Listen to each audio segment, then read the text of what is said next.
Hello everyone, स्वागत है आपका आपके अपने यूट्यूब चैनल स्टडी कंटेंट में। आज हम आपके लिए यहाँ लेकर आए हैं दिसंबर मंथ की मोमल करंट अफेयर का नेक्स्ट पार्ट।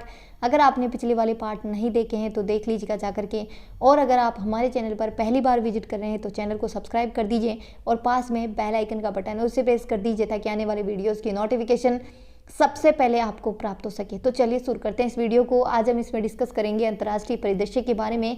इससे पहले राजस्थान परिदृश्य और राष्ट्रीय परिदृश्य डिस्कस किया गया है और उनकी जो है आपको प्लेलिस्ट भी मिल जाएगी और प्लेलिस्ट में जो है सारे वीडियोस आपको एक ही जगह मिल जाएंगे। एक और चीज़ की, जैसे ही ये मैगजीन कंप्लीट होती है इसका एक कंप्लीट वीडियो और पिछली वाली मैगजीन का कंप्लीट वीडियो भी बना दूंगी मैं, ठीक है।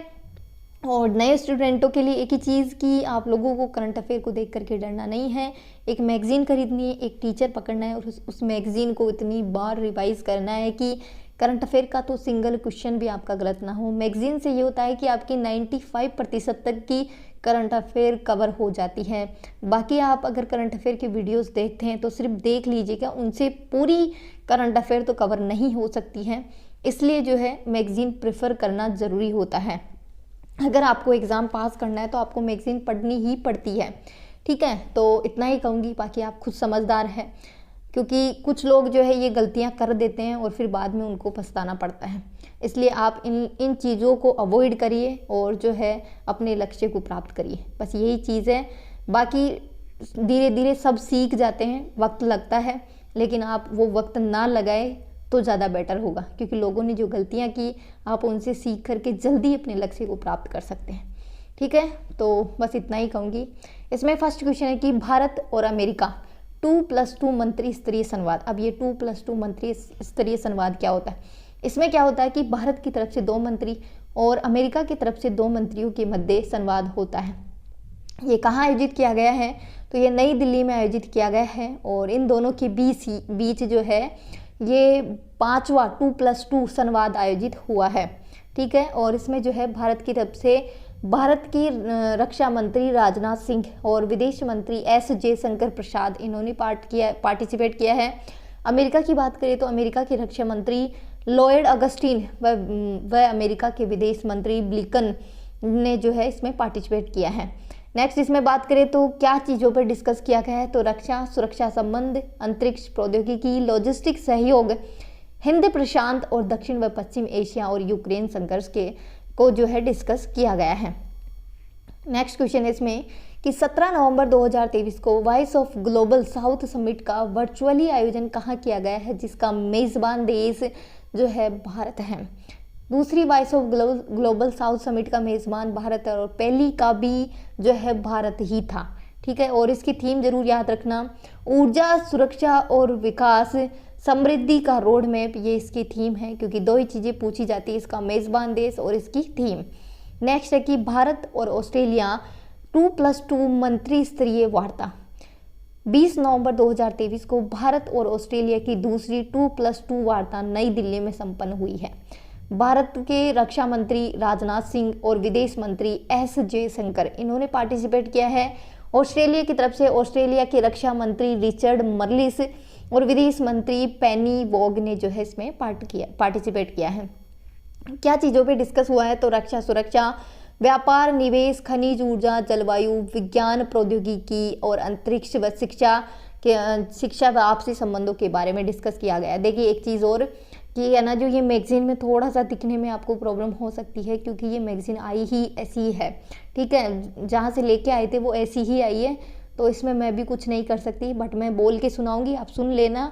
और जो है इसमें मैंने पूरी कोशिश की है कि है ना अच्छे से इसकी PDF बनाई जाए, बट फिर भी नहीं हो पाया, क्योंकि मैगज़ीन में ही कुछ शब्द जो है कटे हुए ऐसे हैं, तो वो आपको देखने में प्रॉब्लम होगी, ठीक है। लेकिन आप सुन लीजिएगा, फिर वहाँ से करेक्शन कर लेना, ठीक है। नेक्स्ट है कि भारत सहायता प्राप्त 3 विकास परियोजनाओं का बांग्लादेश में उद्घाटन, ठीक है। तो प्रधानमंत्री नरेंद्र मोदी और बांग्लादेश की प्रधानमंत्री शेख हसीना ने संयुक्त रूप से वीडियो कॉन्फ्रेंसिंग के माध्यम से इन परियोजनाओं का उद्घाटन किया है। पहली परियोजना है अखोरा, जो अगरतला सीमा पार रेल संपर्क है उससे संबंधित है। दूसरी है खुलना, जो कि मोंगला बंदरगाह रेल लाइन्स है। और तीसरी है मैत्री सुपर थर्मल पावर प्लांट द्वितीय यूनिट, ठीक है। तो अगरतला और अखौरा रेल लाइन से अगरतला व कोलकाता के बीच यात्रा समय में इजाफा, यानी कि उस यात्रा समय को कम करने के लिए ये लाई गई है ये योजना। नेक्स्ट क्वेश्चन है इसमें कि वर्ष 2024 में विश्व दूर संचार मानकीकरण सभा की मेजबानी कौन करेगा? तो भारत करेगा। विश्व दूर संचार मानकीकरण सभा एक चतुष्कोणीय आयोजन है और ITU के सामी सम्मेलन के रूप में ये कार्य करता है।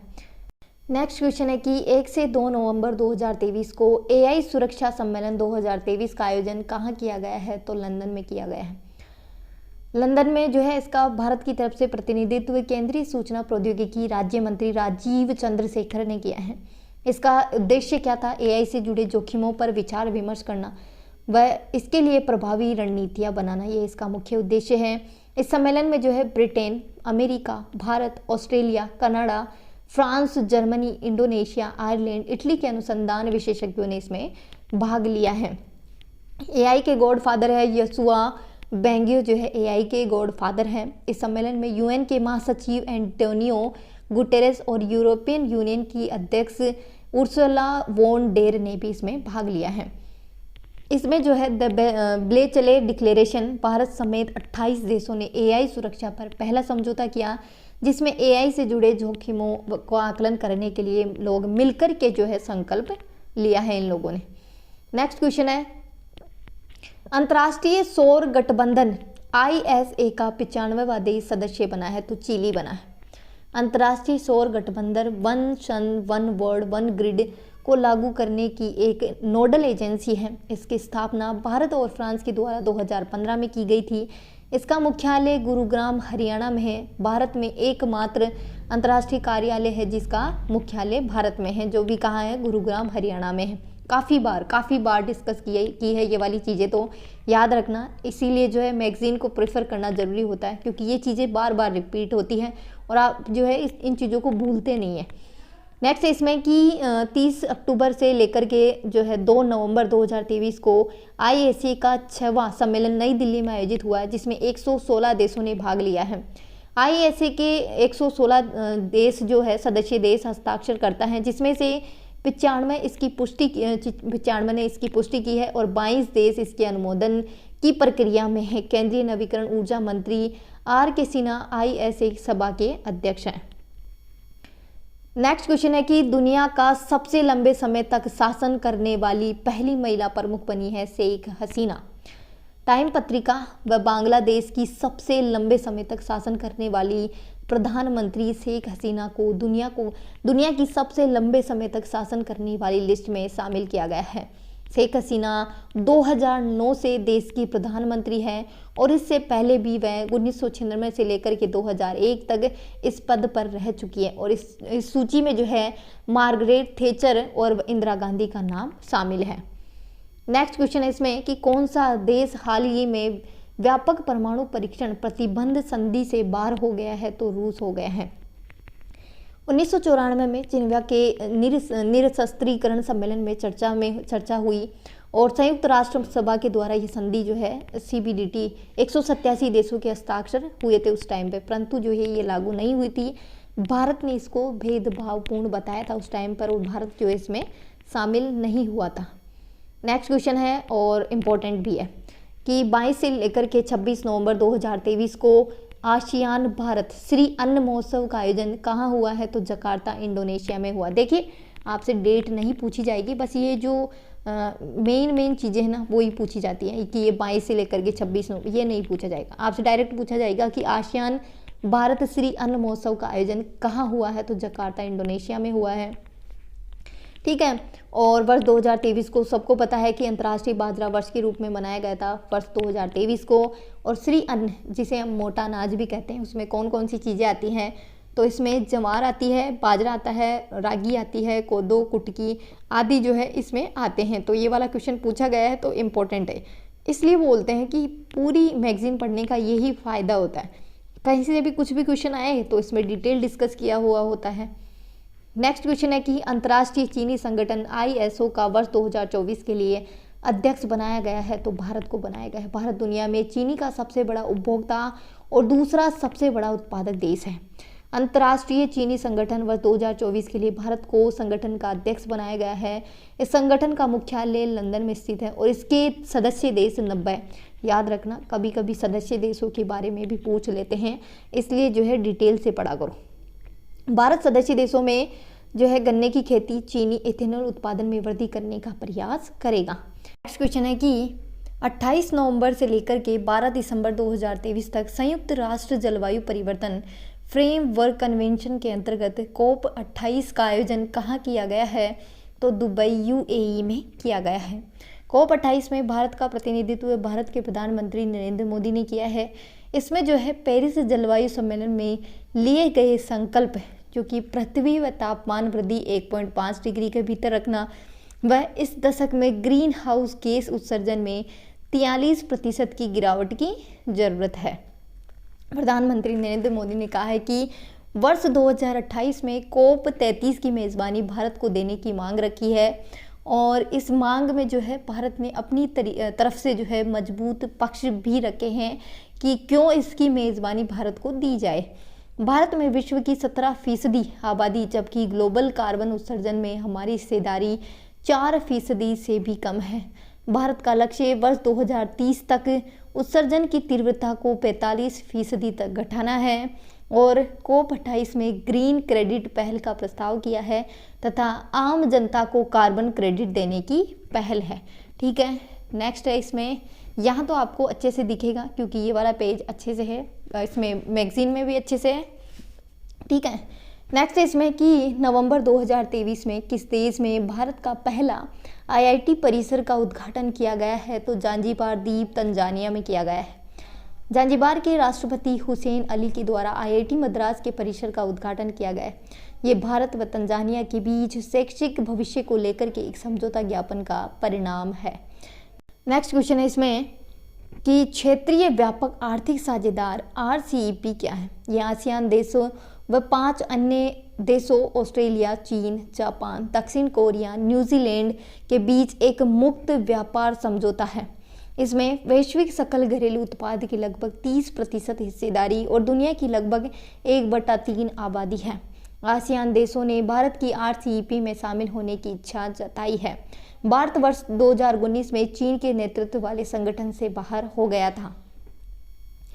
नेक्स्ट क्वेश्चन है और इम्पोर्टेंट भी है, तो दुनिया का 8वां अजूबा कंबोडिया के अंगकोर वाट मंदिर, जो कि इटली के पोम्पेई को पछाड़ करके दुनिया का 8वां अजूबा बन गया है। 800 वर्ष पुराना ये मंदिर, इसका निर्माण राजा सूर्यवर्मन द्वितीय ने करवाया था। अंगकोर वाट मूल रूप से हिंदू मंदिर भगवान विष्णु को समर्पित था, लेकिन बाद में इसे बदल करके एक बौद्ध मंदिर बनाया गया।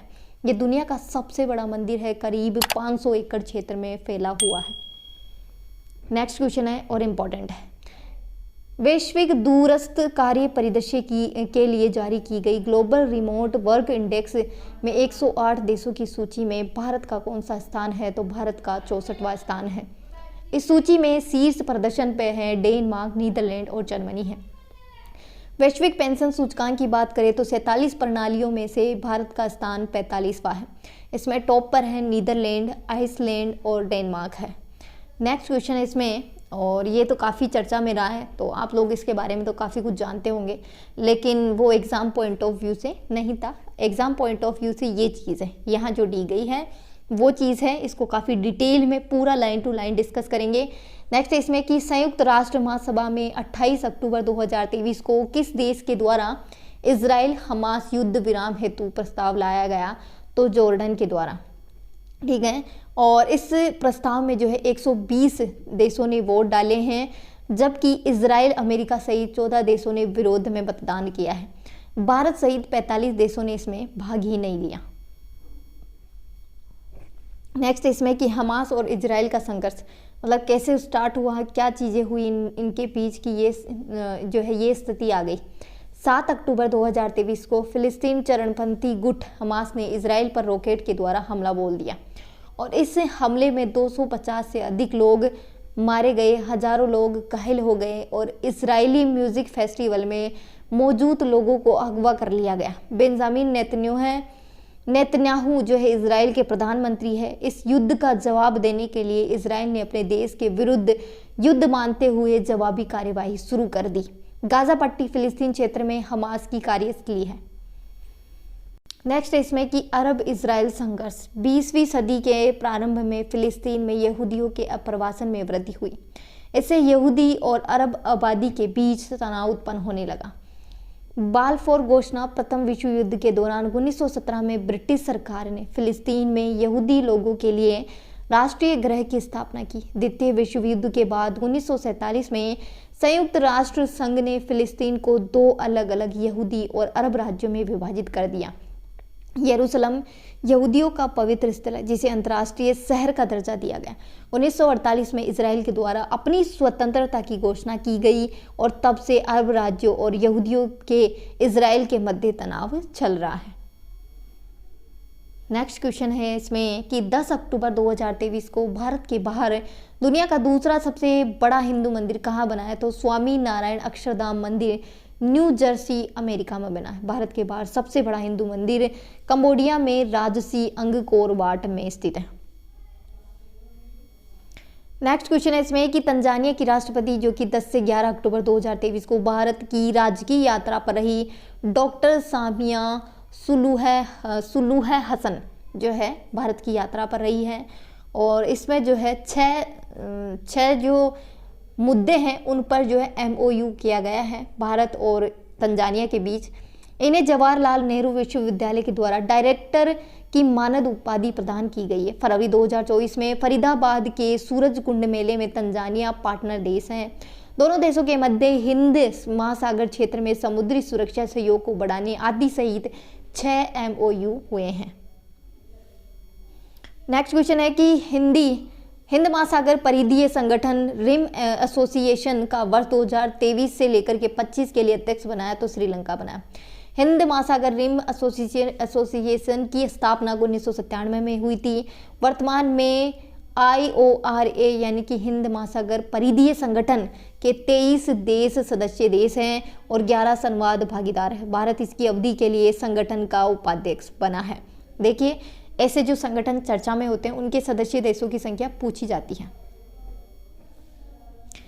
नेक्स्ट क्वेश्चन है इसमें कि बांग्लादेश का सबसे लंबा 82 किलोमीटर रेल ब्रिज जिसका उद्घाटन प्रधानमंत्री शेख हसीना ने किया है अक्टूबर 2023 में, तो पद्मा ब्रिज रेल लिंक का किया है। 82 किलोमीटर लंबा पद्मा ब्रिज रेल लिंक का निर्माण जो चीन की बेल्ट एंड रोड इनिशिएटिव के तहत किया गया है। नेक्स्ट क्वेश्चन है कि 15 अक्टूबर 2023 को भारत श्रीलंका के किन स्थानों के लिए 40 वर्ष बाद नौका सेवा की शुरुआत की गई है? नागपट्टिनम तमिलनाडु और कांके संतुरई जो कि श्रीलंका में है। विदेश मंत्री एस जयशंकर व केंद्रीय मंत्री सर्बानंद सोनोवाल ने वर्चुअली फेरी सेवा को रवाना किया है। ये नागपट्टिनम कांके संतुरई के बीच की दूरी को 3 घंटे में पूरी करेगी। नेक्स्ट और मोस्ट इम्पॉर्टेंट लगा लेना इसको, तो मतलब सब भूल जाना पर ये मत भूलना, क्योंकि ये क्वेश्चन अगर आया है तो पूछा ही जाएगा किसी ना किसी एग्जाम में। 15 अक्टूबर 2023 को जारी किए गए वर्ष 2023 के वैश्विक भूख सूचकांक यानी कि ग्लोबल हंगर इंडेक्स में भारत का कौन सा स्थान है? तो भारत का 111वां स्थान है। 28.7 अंक स्कोर के साथ ही भारत जो 111वें स्थान पर रहा और ये गंभीर श्रेणी मानी जाती है। भारत ने इसे दुर्घटनापूर्ण जो है करार दिया है। 20 देशों में जो है विश्व समग्र GHI यानी कि ग्लोबल हंगर जो इंडेक्स है उसका स्कोर 18.3 रहा, जबकि भारत का 28.7 रहा। तो इसमें ये स्कोर भी याद रखना, क्योंकि ये वाला क्वेश्चन हमेशा पूछा जाता है, इस बार स्कोर भी पूछा जा सकता है। नेक्स्ट क्वेश्चन है कि जीलैंडिया भूवैज्ञानिकों ने हाल ही में दुनिया का 8वां महाद्वीप खोज करके उसका मानचित्रण कार्य पूरा कर लिया है। दरअसल ये 2017 में खोजा गया था, इसे जीलैंडिया नाम दिया गया। 18.9 लाख वर्ग किलोमीटर में फैला ये महाद्वीप 94% हिस्सा पानी में समाया हुआ है। बाकी 6% हिस्से में न्यूजीलैंड और छोटे द्वीप जो है मौजूद है। जीलैंडिया करीब 10.5 करोड़ साल पहले गोंडवाना से पृथक हुआ था।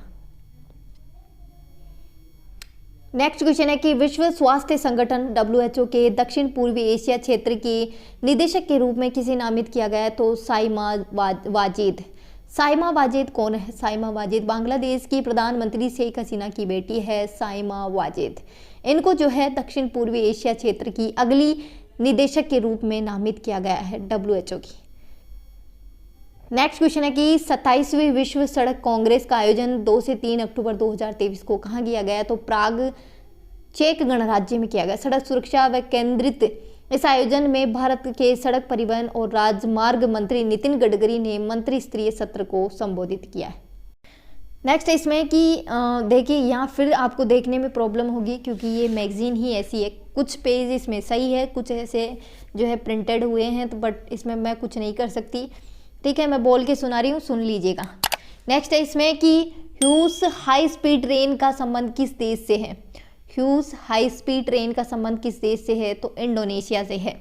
दक्षिण पूर्वी एशिया के पहले हाई स्पीड रेलवे का उद्घाटन इंडोनेशिया के राष्ट्रपति जोको विडोडो ने अक्टूबर 2023 में किया। ये चीन के बेल्ट एंड रोड इनिशिएटिव का एक प्रमुख घटक है, ठीक है।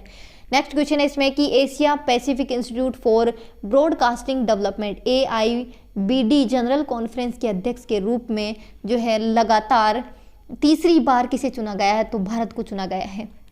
AIBD 1977 में यूनेस्को के तत्वाधान में स्थापित की गई एक विशिष्ट क्षेत्रीय अंतर सरकारी संगठन है। इस संगठन में वर्तमान में 44 देशों के 92 सदस्य हैं।